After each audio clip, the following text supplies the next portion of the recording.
ለ46 ዓመታት ያህል የኢራንን መንፈሳዊ ፖለቲካዊና ወታደራዊ ዘርፎችን ያለ ከልካይ በበላይነት ሲያሾሩ የነበሩት የኢራኑ መንፈሳዊ መሪ አያቶላህ አሊ ኻሜኒ መገደላቸው አነጋጋሪ ሆኗል። የእሳቸው መገደልም በኢራን ውስጥ በአሜሪካና እስራኤል ላይ የሥርዓታቸው ደጋፊዎች የቁጣቸው እሳት እንዲነድ አድርጓል። የኻሜኒ ግድያ በሚሳኤልና በአየር ኃይል ተደጋጋሚ ጥቃት የተፈጸመ መሆኑን ጉዳዩን የመረጃ ማደሪያና የአጀንዳቸው ማዳወሪያ አድርገውት የቆዩትና አሁንም እየዘገቡት የሚገኙት ዓለም አቀፍ ሚዲያዎች ገልጸውታል። የጥቃት ስጋት የነበረባቸው አያቶላው የሥራ ቦታቸውን ስለመቀየራቸው ቢነገርም ቅዳሜ ሌሊት እንደተገደሉ የተነገረው ግን በጽሕፈት ቤታቸው ሳሉ ነው። የአሜሪካው አወዛጋቢ ፕሬዚዳንት ዶናልድ ትራምፕና በሰብአዊ መብቶች ጥሰት የሚከሰሱት የእስራኤል ጠቅላይ ሚኒስትር ቤንያሚን ኔታንያሁ የአያቶላውን መገደል ካረጋገጡና ይፋ ካደረጉ በኋላ የኢራን መገናኛ ብዙሃን ሐሰት ነው፣ ራስን የመከላከሉ ዘመቻ በሙሉ ጤንነት ላይ ሆነው ኻሜኒ እየመሩ ነው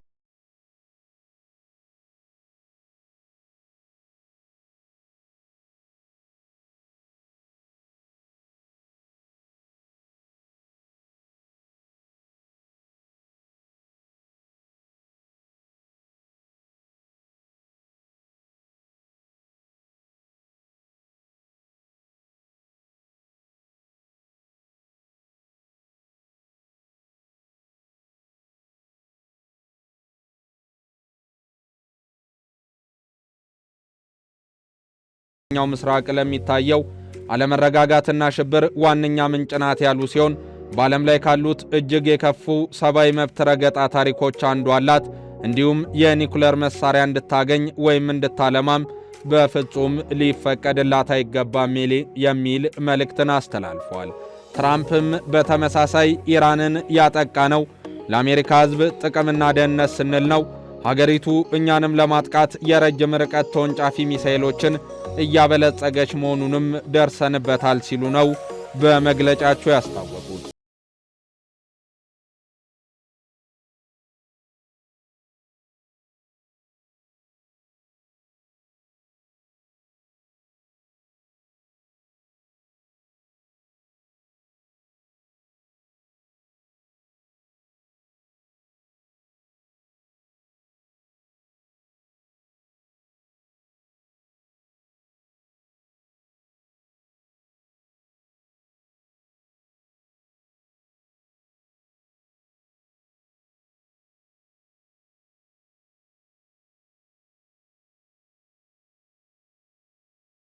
ካሜላ ሲቀጥሉም በእርግጥ ካሜላ ሃሪስ እውነት አላቸው። ከዚህ ቀደምም የኢራቁን መሪ ሳዳም ሁሴንን ጅምላ ጨራሽ መሳሪያ ያላቸው በሚል በጦር ዘመቻ አንቃ በስቅላት ሞት እንዲቀጡ ያደረገችው አሜሪካ በኢራቅ አለመረጋጋት እንዲፈጠር ከማድረጓ በተጨማሪ በጊዜ ሂደት በአካባቢው የአይኤስ ሽብርተኛ ድርጅት እንዲፈጠር መሆኑና ኢራቅም መፈራረሷ የሚታወቅ ነው። በኢራን የመንግሥት ለውጥ ያስፈልጋል የሚለው ሐሳብም ውድቅ አድርገውታል። የኮንግረስ አባሏ ኢልሃን ኡማር በበኩሏ ትራምፕ የኮንግረስ ፈቃድ ሳይጠይቁ ነው ጦርነትን ያወጁት ያለች ሲሆን አክላም የጦርነት አስከፊ ገጾችን እንዳየሰው አሜሪካም ጦርነትን መክፈቷ ሰላም አያመጣላትም፣ ለሕዝቡም የጸጥታ ስጋትን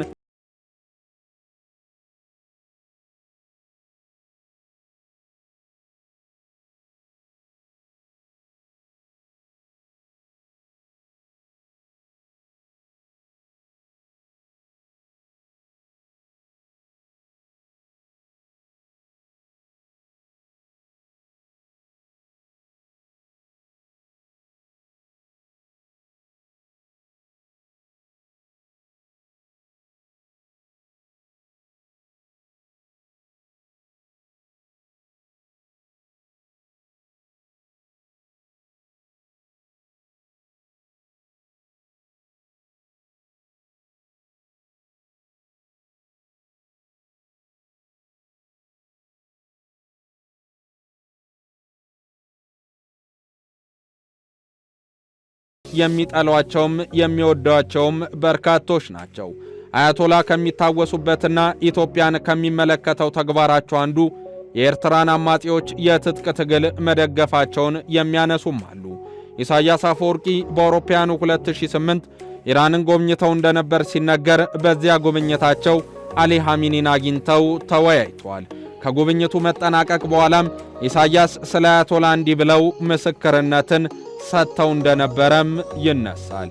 አያቶላ ሐሚኒ በኤርትራ የነጻነት ትግል ወቅት በጁማ ጸሎት ላይ በተደጋጋሚ የኤርትራን ስም ይጠቅሱም እኛንም ያስቡ ነበር በማለት ያም ሆነ ይህ ግን የአያቶላ አሊ ሐሚኒ መገደላቸው በመካከለኛው ምስራቅ ብቻ ሳይሆን በዓለም አቀፍ የጂኦፖለቲካ ሚዛን ላይ ለውጥ የሚያመጣ ክስተት እንደሆነ ትራምፕም ሆነ ሌሎች ምዕራባውያን ያምናሉ። ይሁንና አሳሳቢው ጉዳይ አያቶላ አሊ ሐሚኒ ከተገደሉ በኋላ የኢራን ዕጣ ፋንታ ምን ይሆናል የሚል ነው። አሜሪካ የኢራን መንግስት በፍጥነት ይፈራርሳል፣ ህዝቡም የራሱን መንግስት የመምረጥና ዲሞክራሲን ማስፈን ይችላል የሚል እምነት ቢኖራትም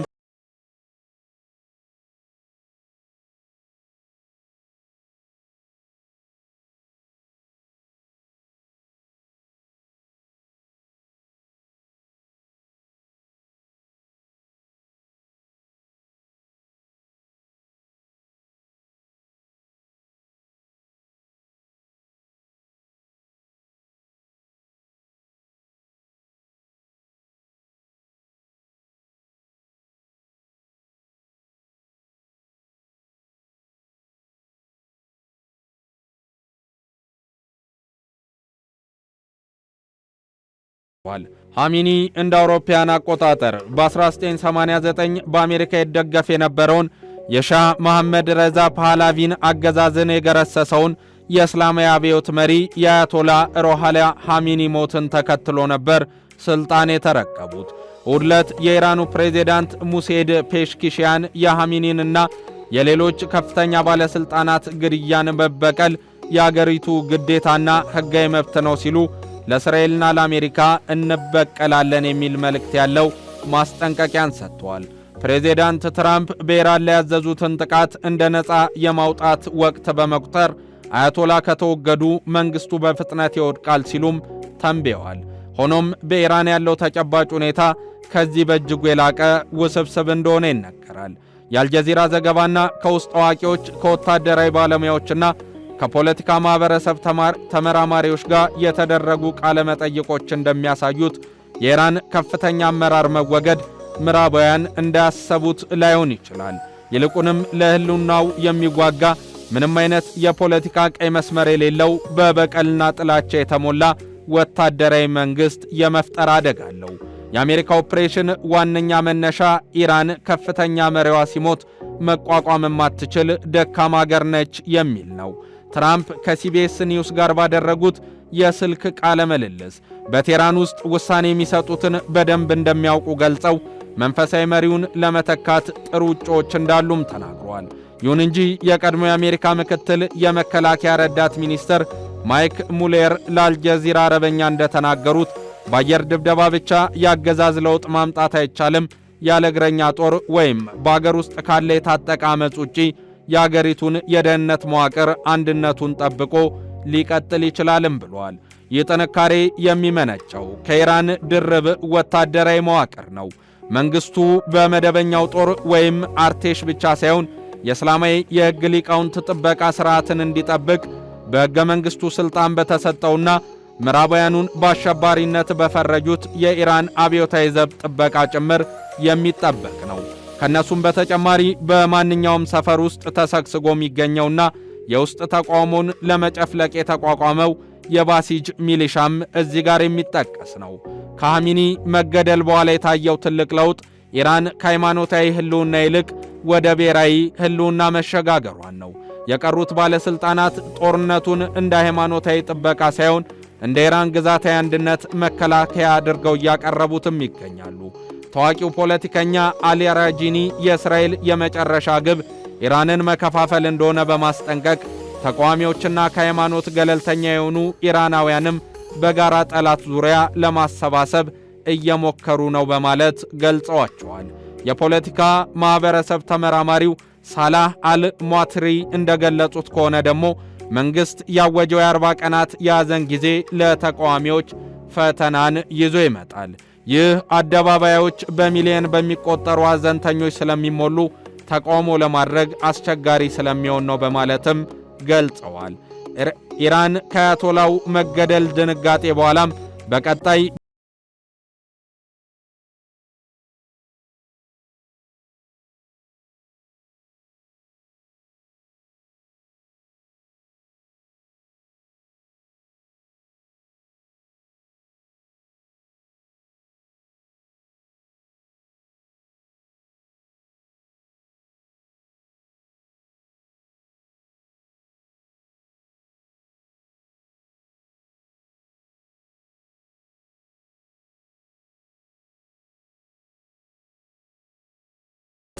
ሙሉ ለሙሉ ማውደም የሚል እንደሆነም እየተነገረ ይገኛል።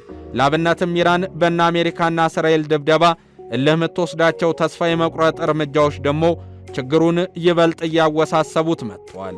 ኢራን ወደ ሳውዲ፣ ኩዌት፣ ባህሬን፣ ቃታር፣ የተባበሩት አረብ ኤሚሬቶችና ዮርዳኖስ ድሮንና ሚሳኤል መተኮስ ቀጥላለች። ዱባይን የመሳሰሉ ወሳኝ የዓለም ንግድ መዲና የሆኑ ከተሞችም በእሳት እየወደሙ ነው። እነዚህ የአካባቢው ሀገራት በዚህ ሁኔታ ኢራንን እስከ መጨረሻው ይታገሳሉ ወይ የሚለውም አጠራጣሪ ጉዳይ ሆኗል። በቅርብ ርቀት የምትገኘው ተርኪዬ ጭምር ኢራን በጎረቤት ሀገራት ላይ ሚሳኤልና ሮኬት መተኮስ ታቁም ብላ አስጠንቅቃለች። በኢራን ዙሪያ ያሉ የአረብ ሀገራት እስካሁን እነ አሜሪካና እስራኤልን በቀጥታ አልደገፉም። የአየር ክልላቸውን ጭምር ለዘመቻው እንዳይጠቀሙም አድርገዋል። ሆኖም ኢራን ድብደባው ሲከሰት የጎረቤት ሀገራት እልህ ማብረጃ ነው ያደረገቻቸው። እነዚህ ሀገራት እነ አሜሪካና እስራኤልን የደገፉለት ቴህራን ምን ሊውጣት ነው የሚለው እዚህ ጋር ማንሳት ይቻላል። የኢራን ሌላኛው ዋነኛ ባላንጣ ሀገር ሳውዲም በራሷና በወዳጆቿ የአረብ ሀገራት ላይ ኢራን ያደረሰች ያለችውን ጥቃት አምርራ ተችተዋለች። ምንም እንኳን የኢራን ዋና ሰው ቢወገዱም በመካከለኛው ምስራቅ ካሉ ግዙፍ የሚሳኤል ክምችቶች አንዱን የታጠቀችው ኢራን ግን አሁንም ይህ ሚሳኤሏ በቦታው እንዳለና ይህም አስፈሪ ስለመሆኑ ሊቃማኪ የተባሉ ምሁር ለአልጀዚራ ተናግረዋል። ይህ በእንዲህ እንዳለም ኢራን እንደ ኢራቅና ሶሪያ የሽብርተኞች መፈልፊያ ትሆናለች ወይ ለሚለው ስጋት መልሱ የሚወሰነው በኢራን እስላማዊ አብዮት ጠባቂ ኃይል ጥንካሬ ላይ ተመስርቶ ነው። ሐሚኒ ከተገደሉ በኋላ በአገሪቱ ውስጥ የስልጣን ሽኩቻ መፈጠሩም አይቀሬ ነው የሚሉ ሰዎች አልጠፉም። ለዚህ ሐሳባቸው የሚያቀርቡት መከራከሪያ ነጥብም ወታደራዊ ክንፍ ስልጣኑን ሙሉ በሙሉ ለመቆጣጠር በሚያደርገው ጥረት የውስጥ አለመረጋጋትና አመጽ ሊቀሰቀስ ይችላል። ይህም ደግሞ እንደ አይስ ያሉ የጸረ ሺያ ቡድኖች በኢራን ድንበር አካባቢ ዳግም እንዲያንሰራሩ ዕድልን ይሰጣል። ሆኖም ኢራን የቆየና የጠነከረ የመንግስትነት መዋቅር ስላላት እንደ ሶሪያ በቀላሉ የመፈራረስ ዕድሏ ዝቅተኛ ቢሆንም የውስጥ ደህንነቷን ግን በእጅጉ ሊታወክ ይችላል። የኒኩለር ማበልጸግ ፕሮግራሟን በተመለከተ የሐሚኒ ግድያን ተከትሎ በሚፈጠረው ዳፋ ፕሮግራሙን ወደ ጦር መሳሪያነት የመቀየር ሂደቱን ያቀላጥፈዋል። ኢራን እስካሁን ኒኩለርን ለጦርነት ላለመጠቀም የነበራት የሃይማኖት ፋትዋ በሐሚኒ ይሁንታ የቆመ ስለነበረ ነው የእሳቸው መወገድ አዲስ የሚመሰረተው አመራር ራሱን ከጥቃት ለመከላከል የኒኩለር ቦምብ ብቸኛው መፍትሄ ነው ሚል ድምዳሜ ላይ እንዲደርስ ያደረገው። ይህ ደግሞ እስራኤል የኢራንን የኒኩለር ተቋማት ሙሉ በሙሉ ለማውደም የአየር ጥቃት እንድትፈጽም አረንጓዴ መብራት ይሰጣታል። ከቅዳሜ አንስቶ እስራኤልና አሜሪካ የሰነዘሩት ጥቃት ኢራንን ከውጭም የማዳከም ስትራቴጂ አካል ቢሆንም ውጤቱ ግን ቀጠናውን ወደማይቆይ ቀውስ ሊከተው ይችላል። የአሜሪካ ተሳትፎ እስራኤልን ከመከላከል አልፎ የኢራንን አቅም ወደ መምታት ከተሸጋገረ የህርሙዝ ባሕረ ሰላጤን ለረጅም ጊዜ መዝጋትና የዓለም የነዳጅ ገበያ መናርን ጨምሮ የዓለም ኢኮኖሚ ለከፍተኛ አደጋ መጋለጡም እሙን ነው። ይህ በእንዲህ እንዳለም ኢራን የመንፈሳዊ መሪዋን ግድያ እበቀላለሁ ብላ መዛቷን ተከትሎ እስራኤል አዳዲስ የሚሳኤል ጥቃቶችን በማዕከላዊ ቴህራን አካባቢ ላይ አድርሳለች። 3 የአሜሪካ ወታደሮችም ጦርነቱ በተጀመረ ማግስት እሁድ ዕለት ተገድለዋል። ኢራን በእስራኤልና በሌሎች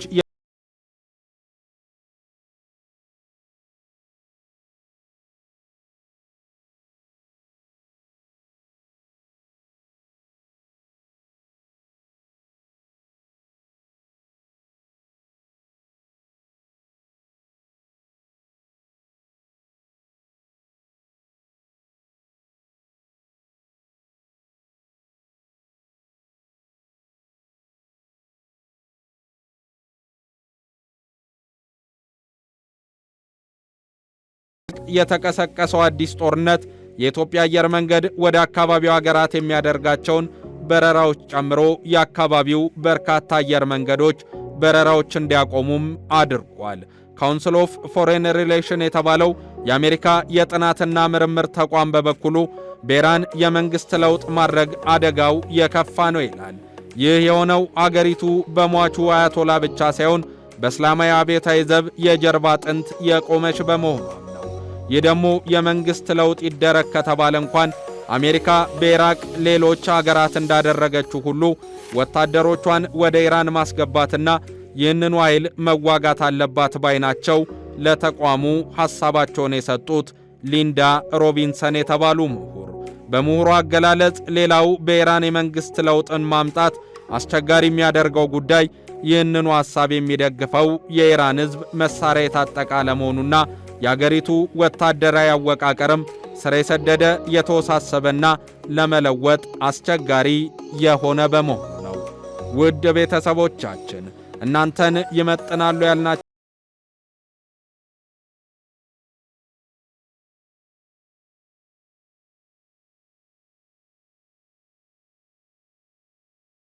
ዓለማችን ይሁን።